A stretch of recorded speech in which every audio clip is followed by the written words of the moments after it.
So welcome everyone, Jane and Kraye. You guys have been my coaches for the last year and a half, and your teaching seems very different and have a lot of contrast.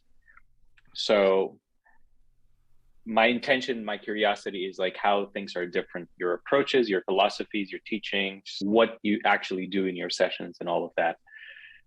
Jane, you asked for us to do this. Do you want to start with what your intentions for this? Sure, yeah. I mean, I made a list of intentions. I thought it'd be really fun. And I thought we could talk a little bit about what you just mentioned, like the differences and similarities in our philosophy and theories. And also talk a little bit about Le Petit Hermitage and what we're up to there. And finally talk a little bit about relationshiping, if it seems relevant and fun for people. Is your preference to start with philosophy and theory first, the Oh, differences? always. Okay. Naturally, but we don't Yeah, need to start there as well. I mean, I'm open. I was just curious. And Cray, what are your intentions for this? To be a sparkling conversationalist. Mhm. I think it's interesting because if you know Jane and me, it's like oil and water. It's like soft bunny rabbit and nasty crocodile, or something like that. And you would think that we do things very, very differently. But when you get past the frosting, I think the cake is probably very, very similar. And a lot of people don't know that. So I think it would be interesting to examine some of that. And there's also the relationship thing. I mean, Jane and we're just in it, and Mhm. so we don't it's just us doing us. It's just the water we swim in. And Ryan and some other people have said, you guys don't understand that what you just did. No, people can't do that. So it's very interesting. So yeah. I would add that to the list of intentions then, things that seem very extraordinary from the outside, but for you, it's just that's your daily deal, right? Hmm? Jane, do you want to start off with oil versus water, the philosophical differences and theories? First thing I want to just like make a reference to Cray's model with the 180-degree difference. So it's really interesting to me that like there's the crotchety crocodile and the soft bunny rabbit, but when you actually get to know the two of us, like you would have a different experience. Hmm. There is a very soft teddy bear inside of Cray. Oh, I know. And a very strong, I don't know what the animal would be, but a steel beam inside of Jane. So for those who are listening this recording later, typically Cray comes off. Cray's the crocodile we're referring to, and Jane's the gentle critter here. But now we're talking about how it might actually be in real life behind the scenes. Yeah. Mm. Yeah, so I think that that's an interesting contrast. Cray's Huh. already shaking his head. I'm going to be Yes, Cray. outed to the world. Yeah. Let's talk about this idea of outing in relation to your philosophies. Hmm. Why is outing such a big deal or not a big deal? You Which take that, person? Cray. I'll take it after you. It all depends on what you're trying to sell or what you're trying to do.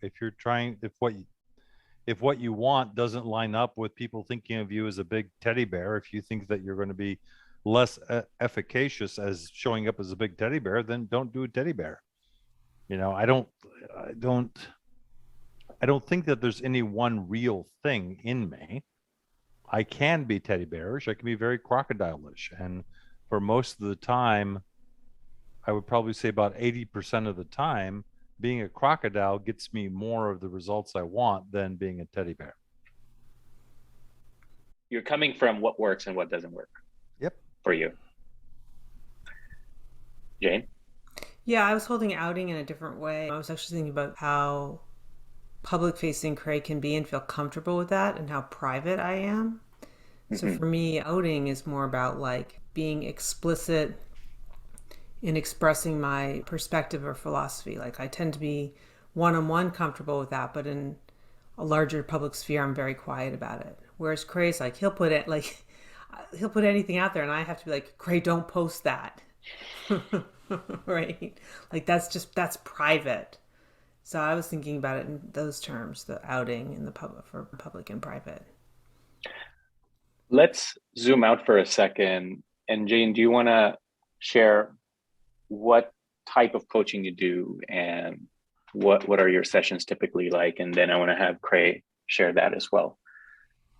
Yeah, so the coaching that we're referring to here right now, I'm calling it's in a basket called Vital Human Coaching. And there's some shared philosophical underpinnings. Like the most important one is that humans don't have instincts and that we are highly programmable creatures or highly programmed creatures. And so for me, there has been a growing distress about people's attention and attraction to their misery. Now, while that's a perfectly fine thing to engage with if one likes to be miserable, it seems like in a way it's become the water that they swim in, and they're not aware that that's actually programming. And so for me, what I like to help people with is the parts of themselves rather than being obsessed with the superego and the inner critic and trying to like pound the shit out of yourself to be better or something different, to really like amplify what's gorgeous about who you are as a human being and what's gorgeous about your personality, to really start there and celebrate that. So I say that that is like a huge underpinning. And also I tie it or tether it to meaning and purpose, because those are externalities that there's some cultural agreement around and that seem important to me and valuable for human beings. Humans don't have instinct. There's this concept of a starting point on where you start with them. It kind of reminds me of how Cray has talked about there are no instincts. And Cray, do you want to talk about what you do and what your style is? I'm a coach. I coach people who ideally people come to me and they say, "Hey, I want to be some I want something in my life that presently I can't do, and I can't figure out how to be the thing or do the thing such that I get what I want." So it's recognizing that the character that you are can't get you where you want to go, and you need an assist in figuring out what those mechanics are and how to get to where you want to go. There are some people that come to me for exploring, and that's usually a little bit more difficult, more time consuming. Yeah, that's I would simple. add, I think it's really interesting, and Craig, you'll tell me if you agree with this or not. Maybe one of the primary distinctions in our work is maybe, Craig, you believe that we have free will, and I don't believe we have free will. I do believe, however, that if we can figure out how to hypnotize ourselves, that where it's possible to make change happen. And so it's really about paying conscious attention to the externalities or the inputs that you ingest in order to help the change happen. I think that we have the illusion of free will. It's I certainly an think illusion. I think if you get high enough, if you get high enough into the God, it's all predetermined. But Of we don't course. live there. We live down here, and it looks and feels and tastes like we have free will. Yeah, I agree with that. Except that for me, if we're trying to engage an internal experience and grasp free will from there, we're going to run up against our superego pretty quickly rather than choosing the book we read or choosing the habit that we are going to pay attention to and letting that wash over us and just be changed by that, by the force of that. Yeah. Jane is much more feminine in her approach to me than I am. Yeah. You're talking about free will. From my point of view, it seems like you're almost talking about the intensity of how much you have to apply yourself in a certain way very directly. Yeah. Craig, do you want to say anything or should I? Yes, in my world, my work, the places that I go require a tremendous amount of work. Most of it's slogging, creating new habits and stuff, but it's Mm-hmm. a tremendous amount of work. Yeah. That's the same for me. It is all about changing your habits. Like I totally aligned with that. I just try to So work with the grain rather than against the grain. So the experience of a person going through your coaching, Jane, your sessions, it's finding the directionality of the grain and going with it, and then making changes versus in Kraye's space, Kraye, it doesn't matter, or you on purpose are going against the grain? I think most of the time on purpose against the grain. I think it's shorter, and I prefer the people who can do that kind of work. That's the kind of that's the kind of people I like working with. If I don't want to do the Freudian 30-year thing. That's to me is going with the grain. I'm like, let's cut the bullshit. It's a lot harder, and That a lot of us know of you. That's your style. But when you heard that I was going to take Jane's Vital Human Coaching program, your reaction was very interesting. You made it seem like Jane's coaching program is way more intense than I could ever imagine, that I'll realize at some point. it can be. Yeah. What is that? Like, from your against the grain place, what is this? What's the bigness in Jane that you see? Again, this is just me. Jane's style, you go along like this and you're going this way. So this is a current. And then what happens is, if you're not paying attention, she goes like this.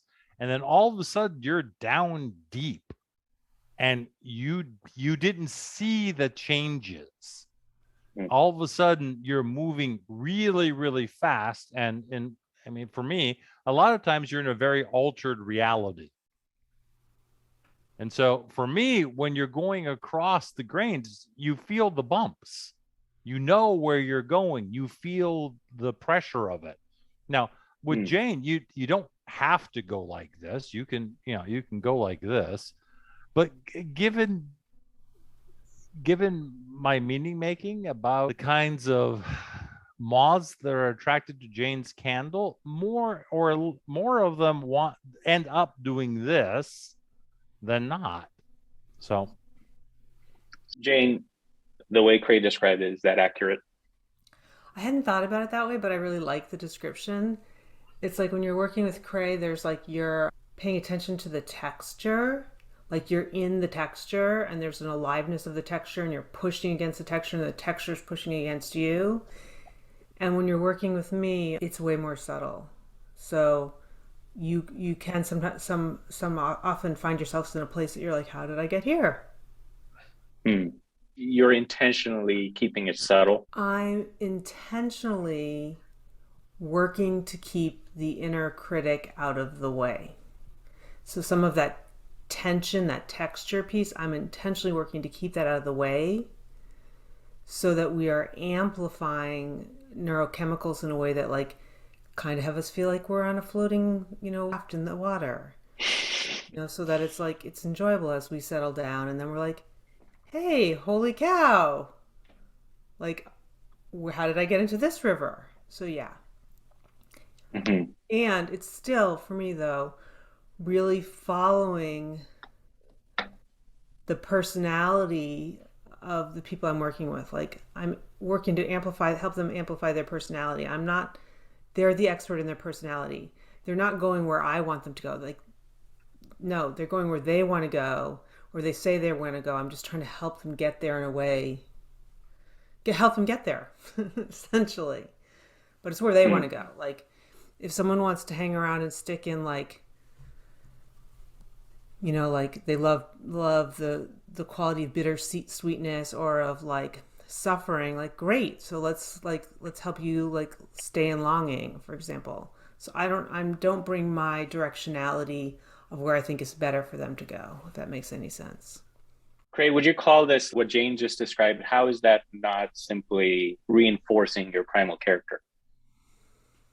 It can be, but usually what happens is that your primal character is interested in this experience, and what Jane I think does is tends to broaden it out, and so all of a sudden, instead of being satisfied with this, you're getting 360. You're getting a much bigger channel of experience, and that can lead to all kinds of crazy shit.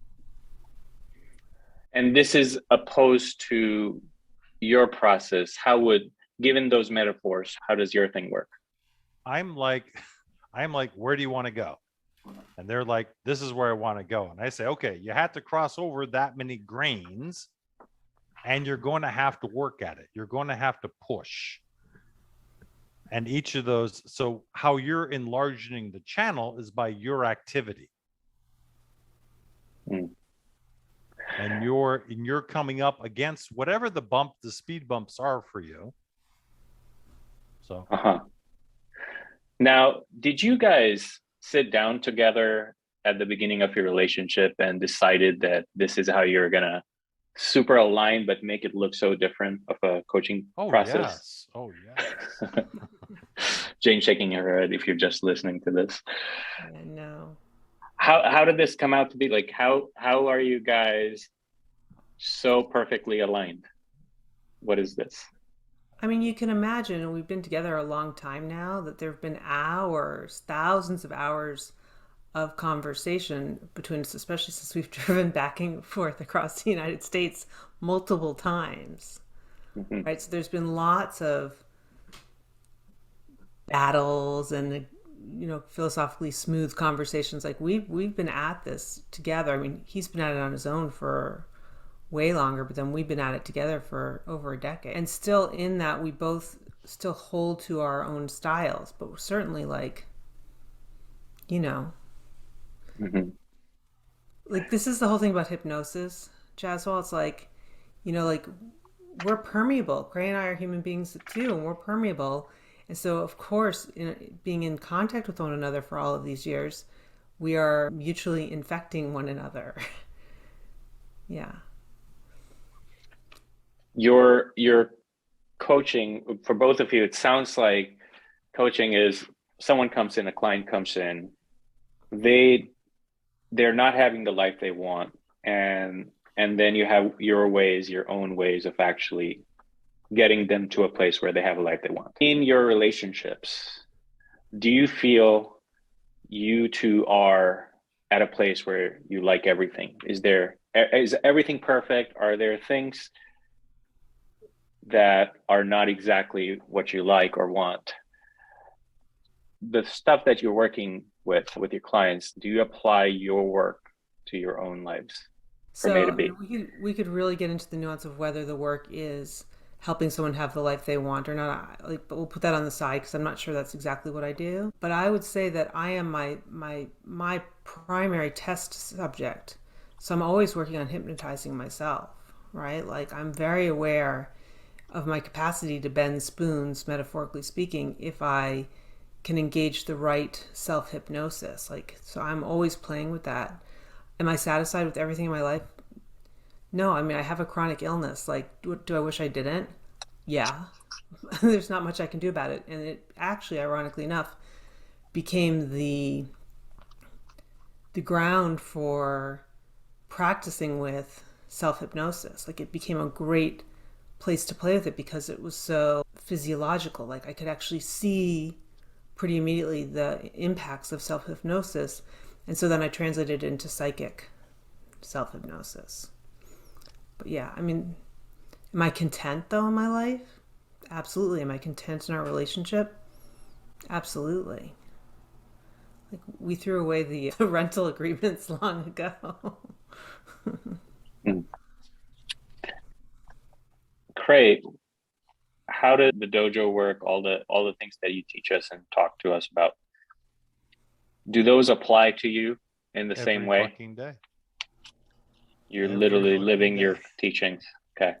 Every fucking day. There are so many times that things come up that my character does not want to have happen, or and it's just like I look at that and I listen to what it has to say, and if there's nothing new, I tell it to sit down and shut up, and then I do what I want to be doing.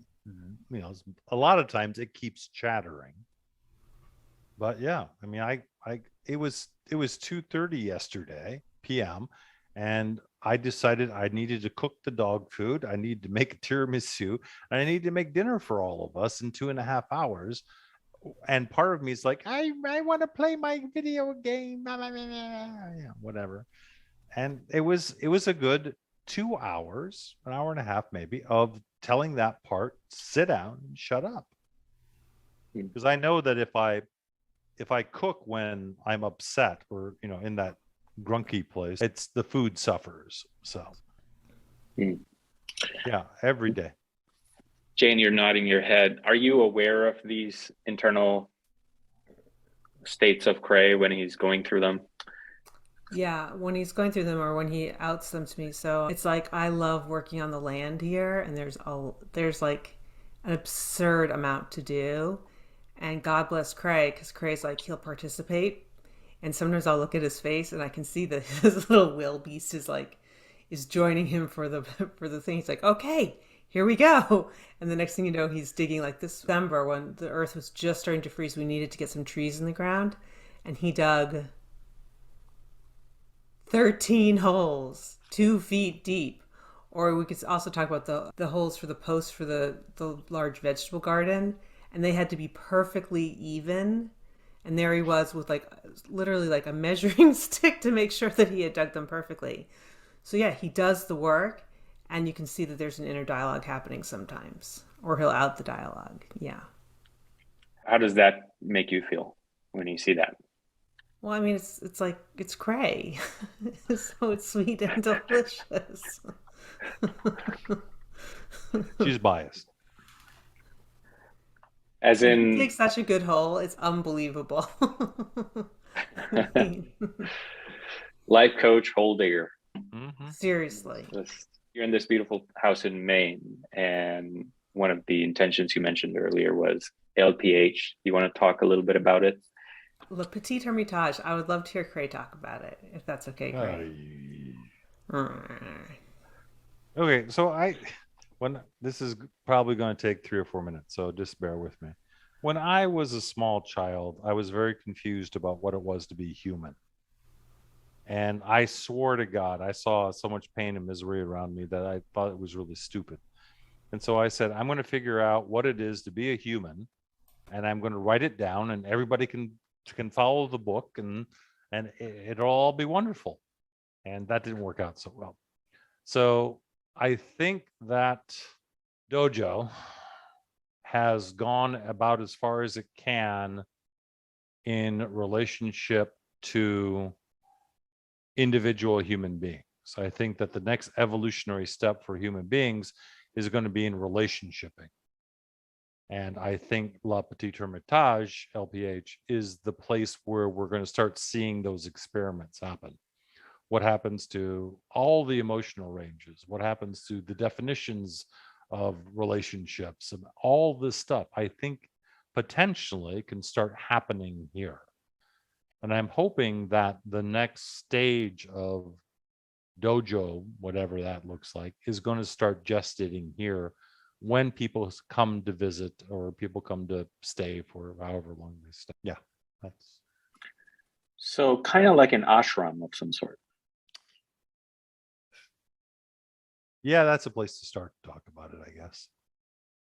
I Jane? don't like talking about this shit. Well, I'd say that, like most everything for us, is an experiment and a laboratory. And it's a belief in a better way to live at this point in time, right? So, specific to the times we find ourselves in. That there's some way that amplifying our relationship to communal living or community seems, to use my best Boston accent, wicked important, right? And because we are postmodern people, communes are old fashioned and hokey.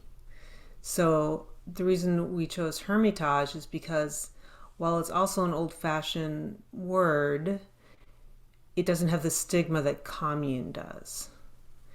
And so there's a lot of structures in place, and there's a belief here that part of the reward of being a human being is actually being in a physical body and like using that body in relationship to the earth. So, like that actual getting out of our heads, quote unquote, culturally speaking, and engaging with other parts of our being is important. The best way to think about it is that it's improv. We don't all minuet here. We don't all tango here. Jane does her stuff. Jane has a style. I have a style. And right now, Ryan has a style. And we come together in just a weird melange of things. And then we separate and we keep each other's stillness. We hold each other's individuality very gently.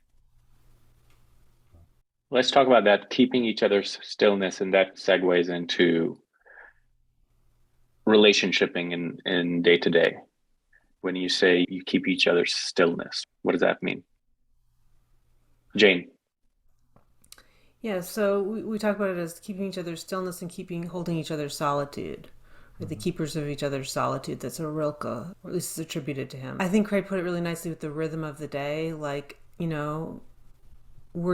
we're individuals doing our own thing who come together. Like it's like tides. It's like the tides, like the tidal river, right? We come together at high tide. We go out at low tide.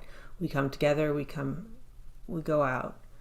So there's never a day where we're like 100% hanging around together without an intention. Like we may have coordinated action together and we're going over to do work in the garden together, but even that would have a going in and then back to our own things. Like we all have our own spaces, right? And I spend a lot of time on my own. Kraye spends a lot of time on his own. Ryan spends a lot of time on his own. And that's delicious for us. Like that is very nourishing. So like if someone was coming here and they thought they were going to like be gabbing 24/7, like that's just not going to happen. And I really like what Kraye said too about the rule structure. Yeah, like I love structure. And yeah, if you don't want to come down for coffee, don't come down for coffee. And if you don't want to like help out or you're not aware of helping out, you won't help out. But at some point you'll notice that like, well, someone's doing the dishes and someone's sweeping the floor and someone's vacuuming and someone's cleaning the toilets. And at some point we might be like, have you noticed that someone's are doing all this stuff? And it would be really nice if you participated, but really you don't have to because it has to get done. Kraye has a great example from when he was earlier in his life where like before they'd go to bed at night, like everything had to be put away, right? Like it's just what had to happen. And we're not that, actually. Stuff gets left out overnight, but yeah. I think the interesting thing is that there's almost an agreement that there's a baseline awareness that this is a group thing. Yeah. Rather than a bunch of individuals coming together and doing something, it's a group forming. And so if you don't know that weeds need pulling, then that's out of your purview. That's you don't know about that. But it's like, how do you educate yourself so that you're more aware of the things that need doing to run this particular vehicle? What are the things that LPH needs to stay alive and viable and to grow? And you may have no idea about that and what it takes, to keep a furnace running or any of that. And you want to, because you want to be able to step in case Kraye has a cold or, falls out a roof or out a window or something. And the thing that he usually did needs to get done, then of course you're going to step in and do it. There's that kind of orientation to and again, to me, that's the old style community. That's not like a club. A club is if the dishwasher doesn't show up, you pay somebody else to do it. Nobody steps in to take over dishwashing. So that to me is the big difference between a club and a community, is that we're on a lifeboat and you better know what it is to keep that lifeboat going. It's a bit dramatic. No, I love that though, because it comes back to your style and the textures, right? It's like, well, do I always want to like be going out in the snow and the sleety rain and picking up dog poop in the yard, for example? Well, no. And if it's a thing that needs doing, then it's a thing that needs doing.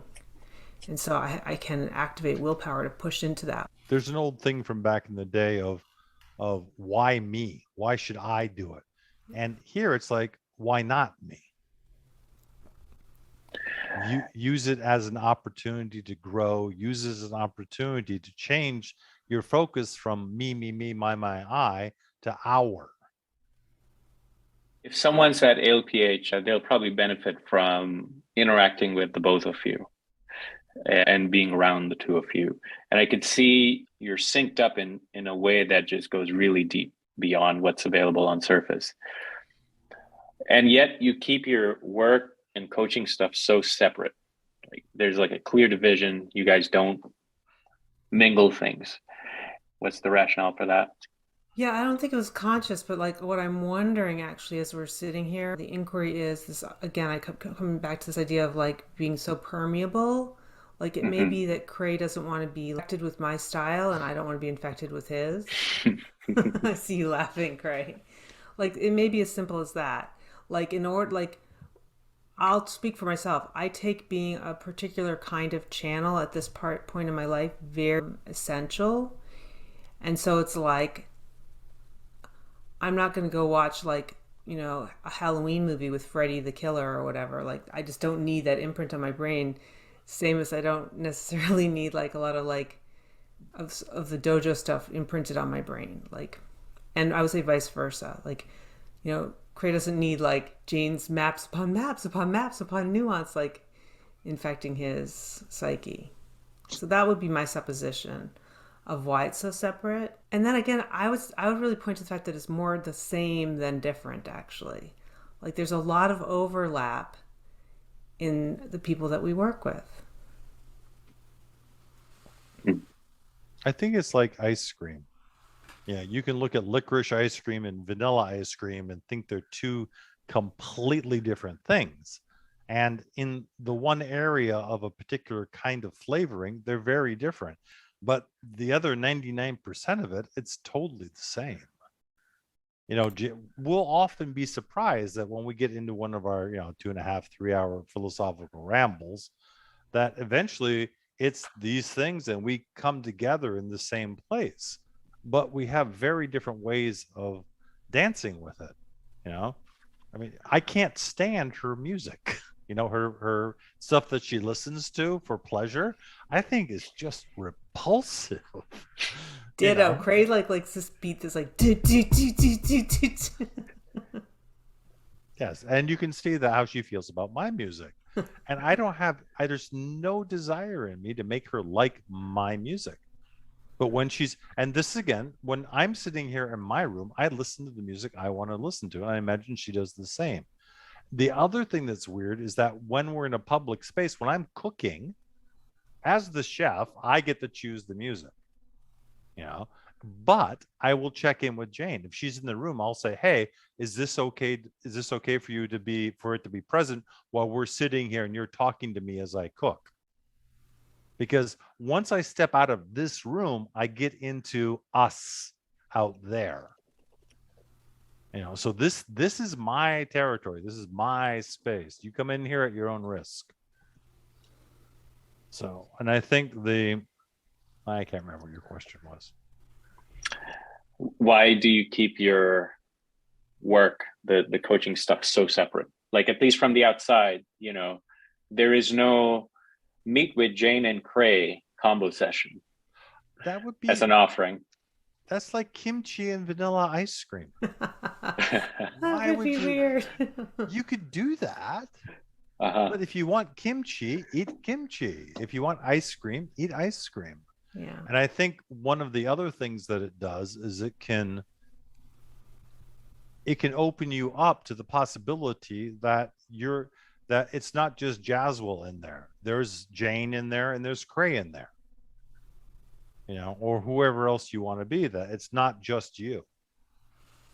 So I think a lot of people want to do Kraye or Jane. And hardly anybody wants to do Kraye and Jane. Ryan's doing his damnedest to keep that fissure in his head together. He sews it up every morning and puts super glue there. But it's tough. when Jane gets deep into Jane or Craig gets deep into Jane, it's hard. So You're smiling, Jane. Does it all check out? Yeah, I was just laughing at how he was presenting it with the Fisher and Ryan's head. Ryan, I hope it's cool. I'm going to ask you a question since you're living there in just a moment. But relationshiping, I want to go back to that. There might be couples watching this. There's a way that you two relate with each other, people relationshiping, and potentially modeling it after you. How do they go about that? Well, Kraye, you I want to would first start? say probably don't model it after us. Why is Makes that? me, I don't know, it makes me cringe a little bit. We are no experts. Like I keep coming back to the fact that it's like a laboratory, right? Cray and I have cultivated two great genius points, I think, in my opinion. One is not to take things personally, and the use of the word cannonball. And those two things have taken us pretty far. it is so difficult when you're in an intimate relationship not to get caught up in taking it personally. The good stuff, the bad stuff, the stuff that you're in conflict, the stuff that you're in agreement. You make it, people tend to make it, take it very, very personally. Jane's having a good day, that's because of me. Jane's having a bad day, that's not because of me. Or whatever it is. And so, I mean, granted, we didn't start off doing it this way, but over the course of the years, it's like I have hated Jane more than I've ever hated any human or anything. There was one moment where she was just the epitome of all kinds of value negative stuff in my world. And I felt such a pure hatred with her that but it wasn't personal. Was this one event or what was No, this? You want to it share? was one event. No, we went someplace and there wasn't clear directions from Jane about how we're going to get there, what we're going to get there, what we're going to do, whatever. And so we did all of this stuff, and we got there like 5 minutes after it closed. And I don't know what it was. It involved a key and getting a key to the mover so they could get into our storage space. And it was then the option was now I was going to have to drive to Boston because we were 5 minutes late, something like that. But in that moment, I just wanted to just reach over and undo her seatbelt, gently put it aside, open the door, and kick her fucking ass out. It was just, but again, it's the not taking it personally. That is the number one. And I would add, hold the other person's foibles gently. Yeah. Jane has stuff, I have stuff that is due to our characters, and we're probably never going to do anything about it.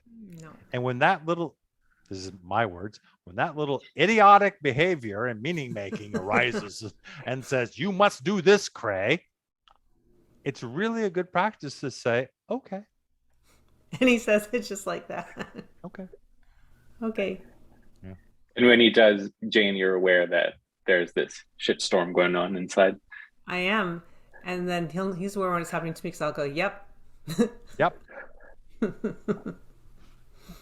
And that creates a feeling that the other person is aware that you're acting like a crazy person, and they're going along with it because it is going to be better for you. Hmm. And I And think then that's there's great. Cannonball. Yep. Yeah, let's Wait, go to will Cannonball. you describe Cannonball? Cannonball is where you use it to stop somebody. Whatever they're doing, whatever they're planning on doing. I want to go fishing. I want to eat a peanut butter jelly sandwich. In our relationship, we use the word cannonball, which says, no, you cannot do that. And it's not open for negotiation. And this is different from a safe word, like let's say avocado in your thing, where you say stop doing something. How is that different? Super different, because I was going to actually make this distinction. It's not that they have to stop doing it because I don't like it. It's like I'm observing Kraye or he's observing me getting so stuck in a trigger pattern or a habit that we're about to do something that's sort of self-destructive. Mm. And that's the cannonball. It's like Kraye hurt his back yesterday. I'm not really sure how he did it. And there's some painting work that needs to be done before some folks show up here at the beginning of April. And so Kraye's like, I'm going to paint today. Literally, he can barely stand up today. He's like leaning over, well, he's in bad shape. And so as he's headed up the stairs to go do some painting, I'm like, cannonball. Because he would have pushed through it and it just seemed ridiculous. So that's an example of a cannonball. It's not because I don't want him to paint. I mean, goodness, it'd be great to get the painting done, but he's just going to hurt himself. And so that's the cannonball. So everybody, this is an example. That's her take on it. I'm like, I just don't want it to happen.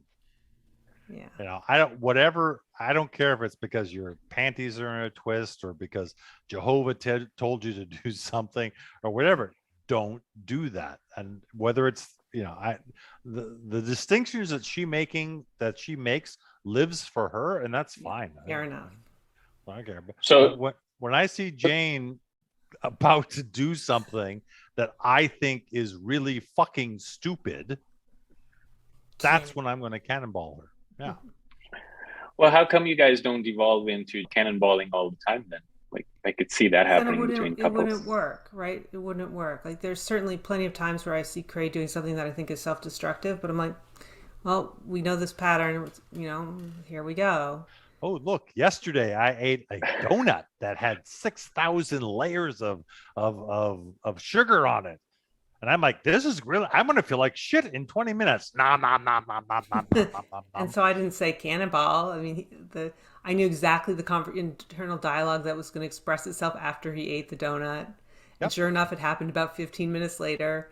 But we use it, like cannonball only works because you really use it sparingly. And you wouldn't give a 5-year-old cannonball, to use against their parents. It's just that it just wouldn't work. And so I think it's a measurement of, well, I think the biggest thing is however you define it, we see each other taking care of the relationship, whether it's in taking care of ourselves, whether it's holding the other person lightly, whether it's, listening to the other person talk about Bitcoin for 3 hours. You just don't know. You're so obsessed with it, Kraye. Yes, God knows. Kraye's obsessed with your obsession with Bitcoin. No, I was kidding that he was obsessed with Bitcoin. So it sounds like Kraye steers clear of your interest in Bitcoin. What are some of the things on your side, Jane, that you steer clear of? So the primary thing that I steer clear of, and I can sort of sum it up, like I'll walk into our bedroom sometimes when he's on hang, and I'll hear him say something like, "And now just stick your dick up her ass," like or like. So slowly move that dick in and out of her ass. Like, I don't know, there's a lot of dicks and ass. And it used to be gerbil sex, right? And so I steer clear of that. The sort of body, like club burlesque part of dojo, I don't actually have any interest in engaging with. From my experience, there's a lot of that in dojo, at least for people who are beginning. That's why where it starts. I don't go to the immersions, for example. Mm. Yeah. What would be the kind of immersion you would go to? Oh, there'd be lots of chiffon and lots of fairy music. No, there wouldn't be like that. It would be constructive. We would have lots of theory and lots of philosophy. Then we do some embodiment practices. Yeah, I don't know what that would. I actually have no idea what that would have to look like. Wouldn't it be nice if, it wasn't just 1 week of Kraye immersion, but there was somehow like some experiences with Jane weaved in? I don't think that would be nice. Because if you look at the container of a dojo immersion, in my sense of them, like there's a certain kind of tension and intensity that like is important. It's like really potent. And I would just be in there like diffusing all that tension and intensity. So like that wouldn't work very well. You'd have two houses next door to each other. Well, yeah, but I don't think that would work for people. Like they'd be like, and then they come next door and be like, Yeah, but no, but yeah. if your immersion was about this, Can you describe that for people just listening in, Craig? That starting up at where they're at and rapidly getting to a deeper, richer, broader experience of themselves, not pushing against anything, but the actuality of, what I would call the white beltness of who they are, their primal character, getting down deep into an appreciation of the entirety of their being. That would be that people would be like, why go to Kraye's? Why go to his house? That's his bunch of ass fucking and eating his Dildos. cereal and dildos. Jesus. I would add though Here. that maybe the LPH honey is like LPH might be the blend. Like we might actually be dancing the blend and we're just not aware of it yet. No.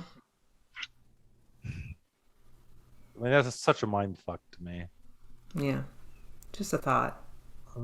But she's usually right. When my mind's getting fucked, she's usually right. I.e., LPH is like foreshadowing potential immersions. That would be the two of you. I don't know. That I wasn't taking it that far, Jaswell. Like I got a little dildo up the ass there. Ryan, you're living up there and you've been to Kraye's immersion and you're in Jane's Vital Human coaching. You're in all these places. Do these two worlds come together in some ways that you could talk about? Well, for me, they come together. And like How so? is how could they not come together?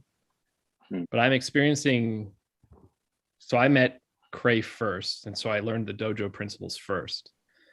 And so I experienced a lot of LPH through those principles, or at least through the filter of those principles.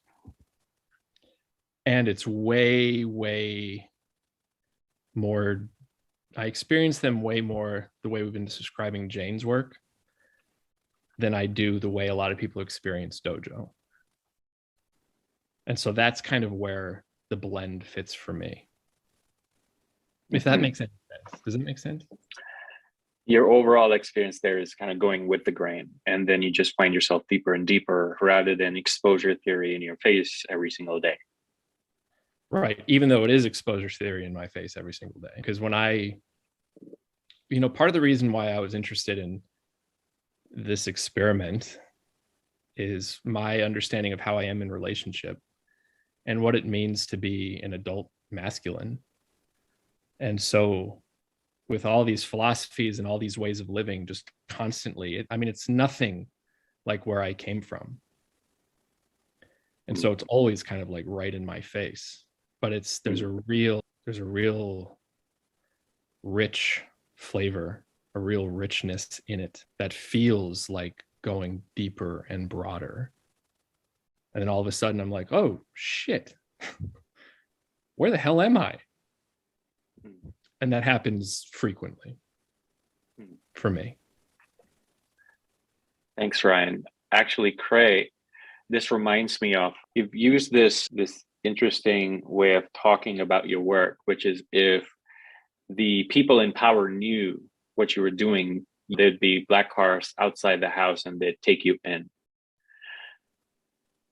What is that? Why is that? Why do you talk about it that way? And does that apply to Jane's work too, in that regard? Jane's work they couldn't see. I think that they might be able to see what happened after a generation, but I don't think the powers in the United States, they don't track. Maybe in China or somebody that has really long-term histories of collecting data, but not in the States. In my world, there's a couple. If you take this stuff and you apply it, you're going to blow a big hole in the adolescent masculine patriarchal pyramid power structure. And especially, it seems that for them, I would probably say 85%, most of the people that catch fire and make drastic or make deep changes in their life are feminines. And so that's something else that the black SUVs would pull up for. And I think that, the deep stuff, I don't think is going to come out for a couple generations. the whole idea about what living together is, about what family is, about why you live together or why you're in a relationship. Once you step away from some stuff, dojo shit, philosophy, once you step away from that stuff, all kinds of possibilities open up that weren't there before. And I don't think any commune, I don't think any kibbutz, I don't think any group housing, I don't think any club has ever done that. And so I may not be able to, or we may not be able to get it off the ground here, but at least we're digging the holes for the foundations. Jane, do you have anything to add to that? Yeah, taking the sort of systems level perspective, it seems like at the culture at large, there is a big pendulum swing toward inner authority, the rise of the divine feminine, decentralized culture, the death of the nation state, we're in a very fertile time for people to become their own gurus and to really own their autonomy. And that is, well, I don't know if that's new, but certainly in my lifetime, it's palpable. And so I would say that we are part of that gestalt. We're part of that zeitgeist. Like, we're alive in this time. So, of course, naturally, we're exploring it. I agree with Kraye. I don't think it's going to get manifest certainly not in my lifetime and Kraye's lifetime. Possibly in yours and Ryan's and, the generation, the millennials and the Zoomers. That's certainly what's alive here.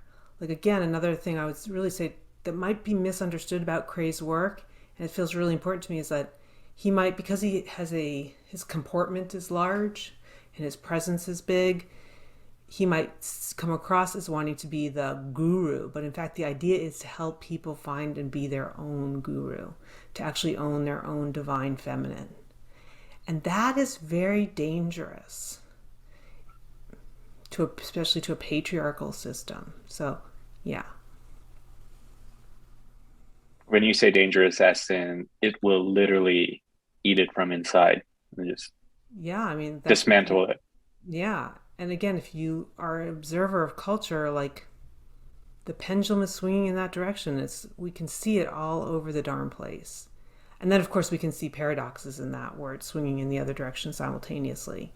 But yeah, I'd really pay attention to that. Mm-hmm. I appreciate your way of setting up the meta structures here around your and Kraye's work. It's not just a one-off thing. You can see all the fractals. We're literally along for the ride as well. Mm-hmm. So we've talked about a little bit about philosophy and theory, where your work fits in the overall narrative right now, where we are as society and LPH, done a little bit of relationshiping, and we went into the daily rituals. Before we open this to questions, anything Jane or Kraye you feel we should talk about? Well, I have a question for you both. What is you might have answered this in some ways, the meaning and purpose of relationshiping?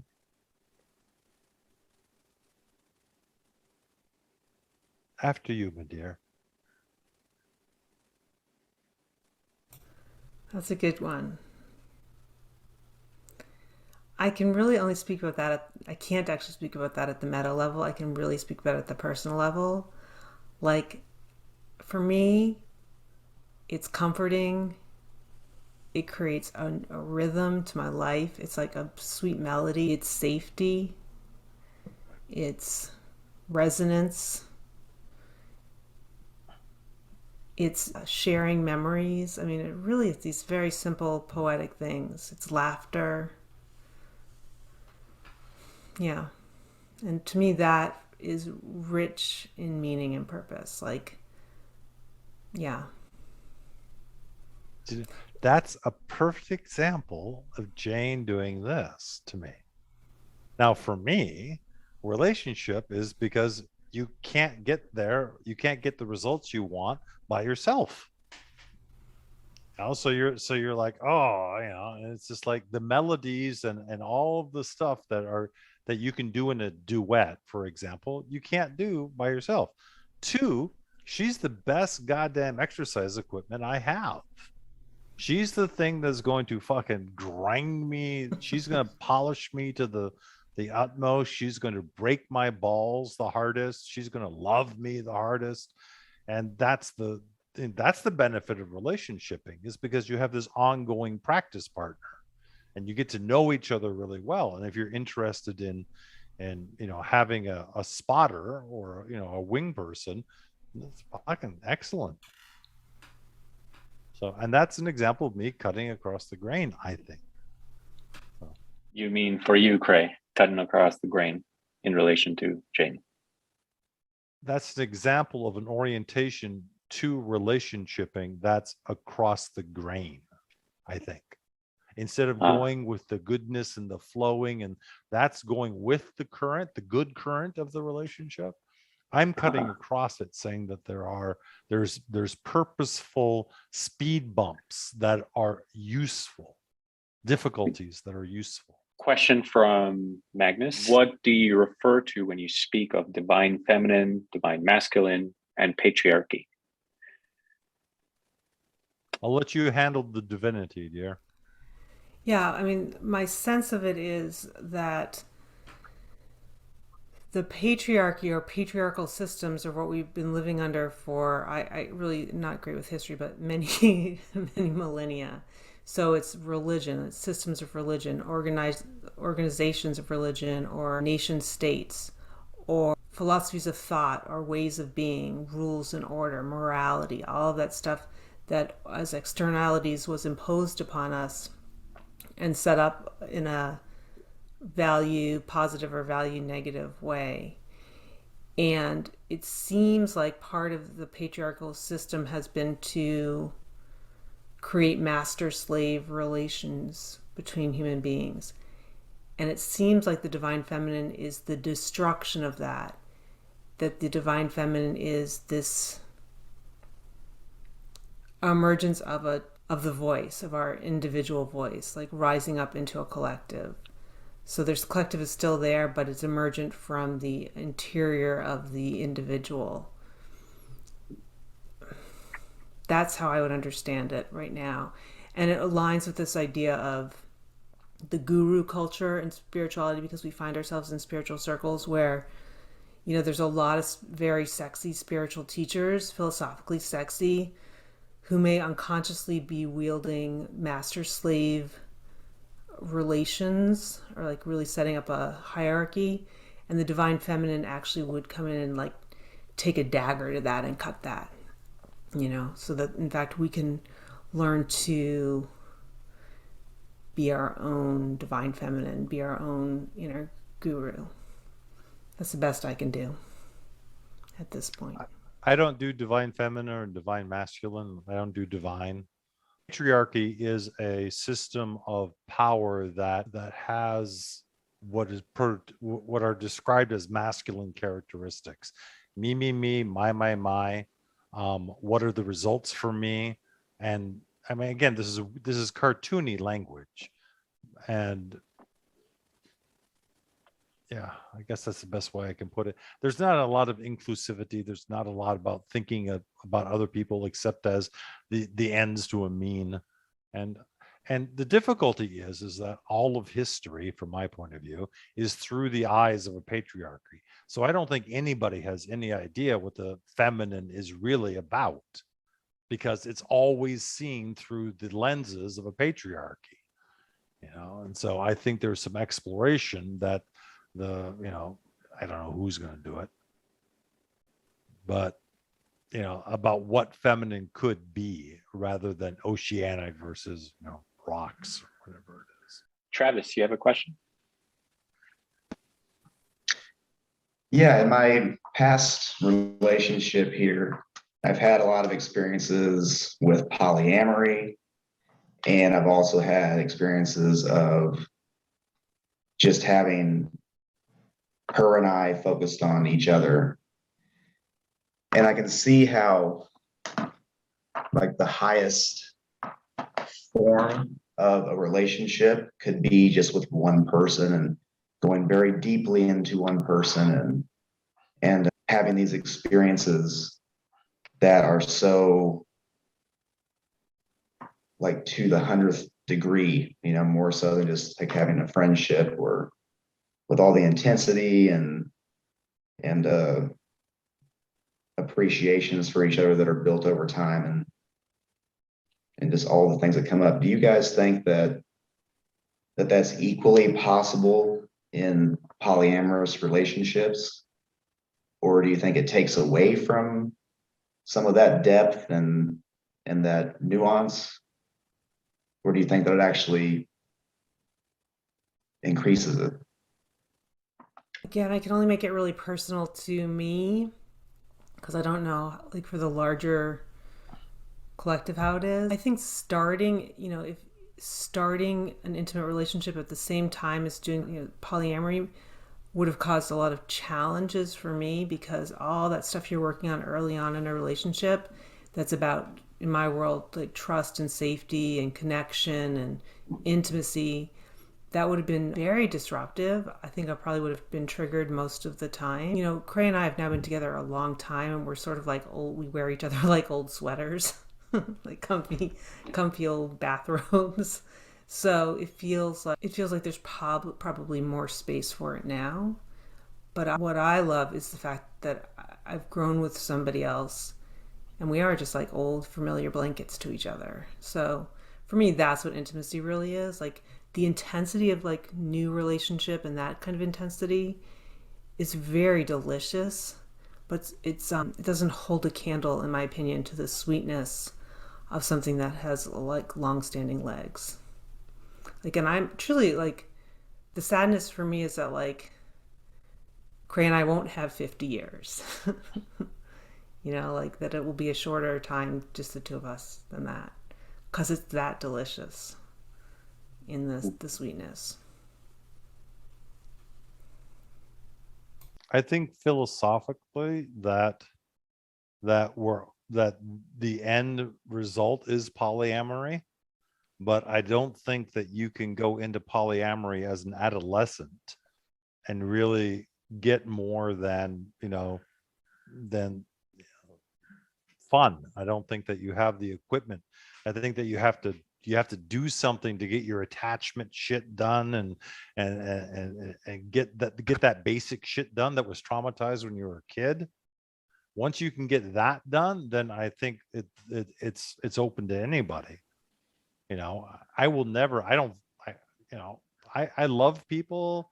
I have all the things that happen with me and Jane that happen with other people, but nowhere near the depth that they do with Jane, because I think there's that long-term old sweater thing, or Mariana's Trench thing or whatever. But I think that from my philosophical perspective, that polyamory and gender, no such thing as gender, is inevitable. Aside from personal preferences. If I want to dress up like a giraffe and I want you to call me zither, that's always a personal, a personal preference thing.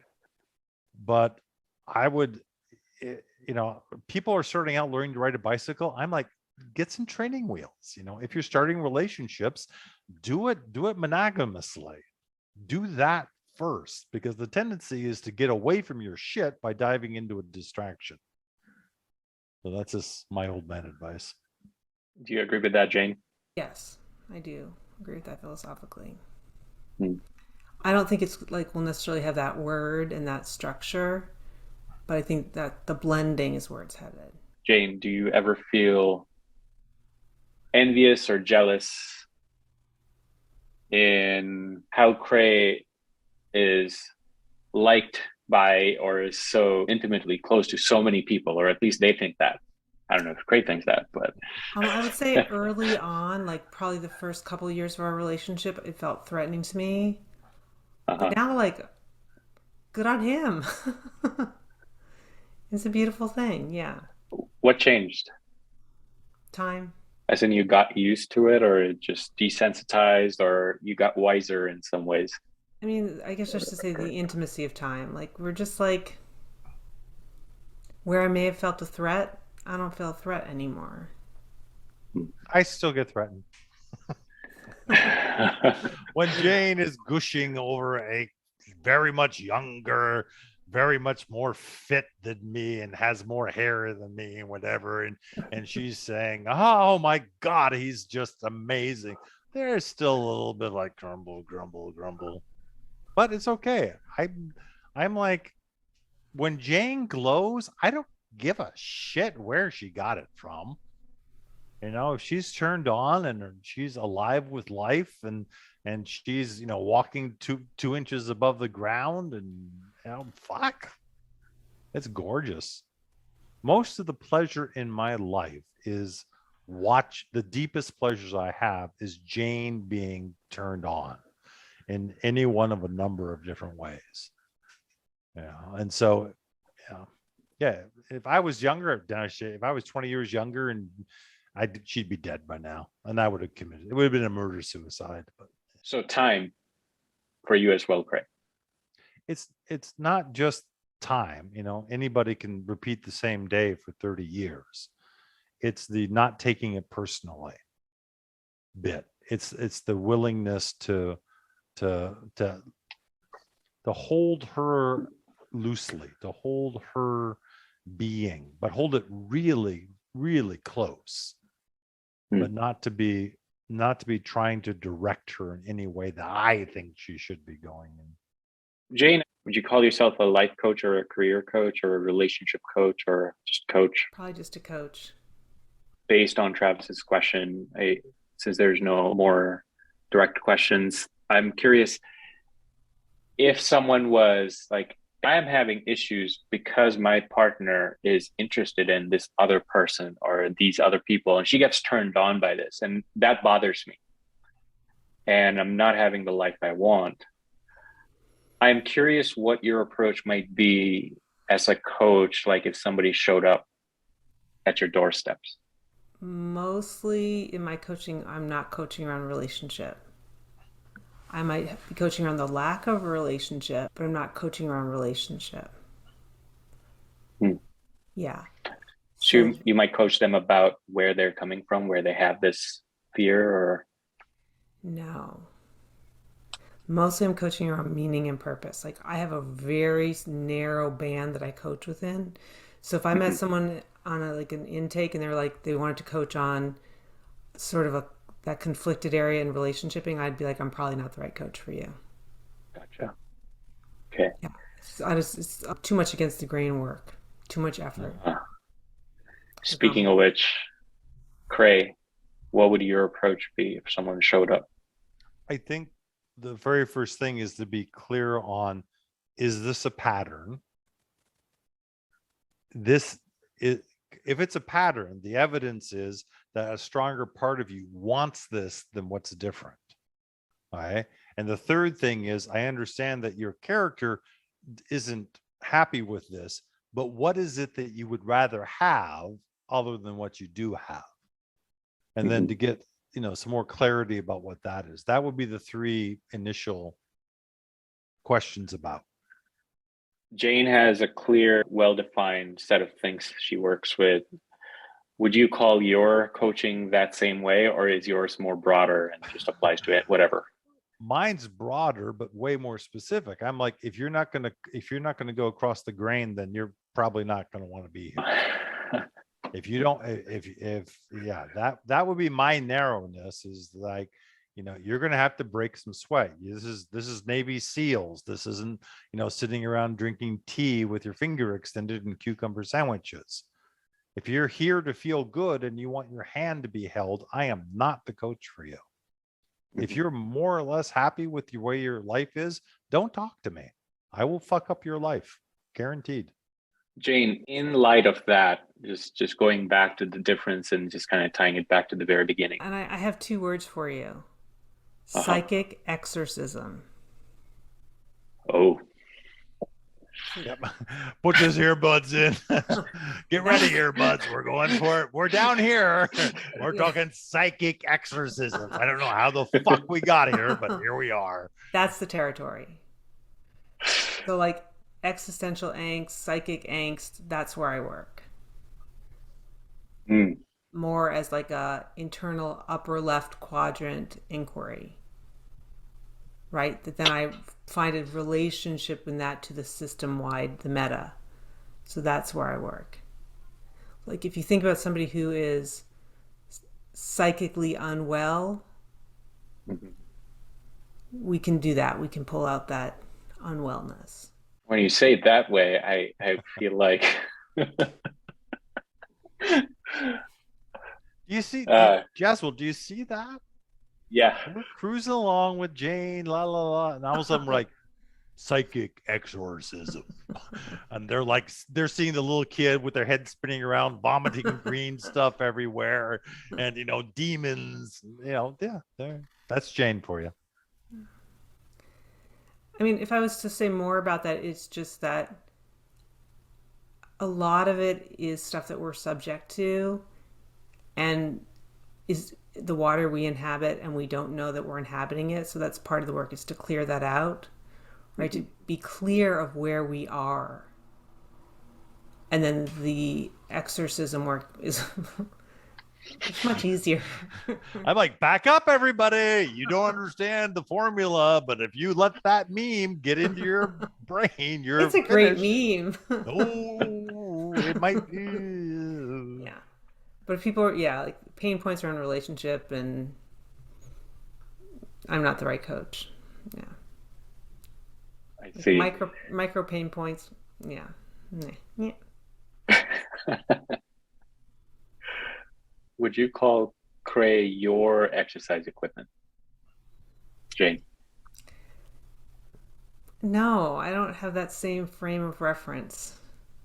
I mean, then if I look back over the time we've been together, well, yes, absolutely. Like, I'm a totally different human being than when we met. And there were a lot of fucking huge workouts on that piece of gym equipment. Yeah, so I wouldn't have called it that, but yes, absolutely. I would say actually the one that I like to be revealed in, that where he's been so helpful to me, whether conscious or not, and how this actually applies now and lives in LPH, is this concept of generosity. Like, he models to me generosity in such a beautiful way, and it was not well programmed into me, and so I've had to learn it. And he became the externality that actually impregnated me with generosity. So it's like an ongoing practice for me. But he's so now we're down here at impregnating each other. Okay. We don't know how we got here, but all of a sudden we're impregnating each other. Oh my gosh, I have a generosity baby. Yeah. La la la la la. Just think about it. I'm like, let's go do some push-ups. Jane's like, let's get pregnant. Oh, Lord. From my point of view, Jane's way is not in your face, and it's not like a rep paradigm. Kraye, you talk about doing reps, and then you rest your muscles, and you do it again. Over time, you build your muscles. That's not Jane. Jane just drops you at Nome, Alaska, naked in the middle of the night, and you wake up freezing your ass off with nothing. That's what she does. Yes. Jane, do others have a similar way of referring to your work as Kraye is doing right now? Well, I don't know. Would you refer to it that way, Jaswell? Well, now that I think about it, now that I've heard it a few times, it seems kind of likely, yeah. The onset is so gentle and nice, and it just agrees with my system. I'm like, grounded. You know the boiling frog, right? I like that. I like the image of Jane as boiling frogs. I think that's one I'm going to. Of course, you would like that image. Like, yeah, I'm like, that's so violent. Yeah. Terrible image. Well, before we leave, Jane, what's your image of Kraye doing things? Kraye doing his work? Yeah. So I wrote a piece about him when we first met. So this was back in 2007 or 2008. And I called it The Warden. And I still hold that as the paradigm I hold Kraye in, that he is in the prison with the prisoners, and he's helping them out in any way he can help them out. And yet he's apart because he's the warden, but he's equally as imprisoned, and that he will stay in prison with you until your dying day, last breath. Like, he's that committed. So I actually looked for the piece recently and it is gone, but that was what it was. So he is the warden. Gotcha. Yeah. To close off, Jane, how do people take advantage of what you're offering? You're doing VHC and you've started the first cohort, correct? Yeah, so the first cohort just started. We run through September. If people are interested, they can email me, or they can email through Kraye, or like, I'm not on Facebook. They can direct message me on Twitter. I'm there. I don't really What's your Twitter handle? I have no idea. Your handle. It's my name. I mean, it's, Jane Weintraub. Okay. Yeah. We'll put that in the show notes and the Okay. Kraye for you, KrayeGrymontt.com, that we know, and they can sign up for hangs and all of that there. Coaching. Don't. Yeah. The warden's jail is full. Thank you very much. Thank you so much, guys. So much fun to talk about all this. Yeah, thank you. All right. Thanks for being here. Bye-bye. Bye. Bye all.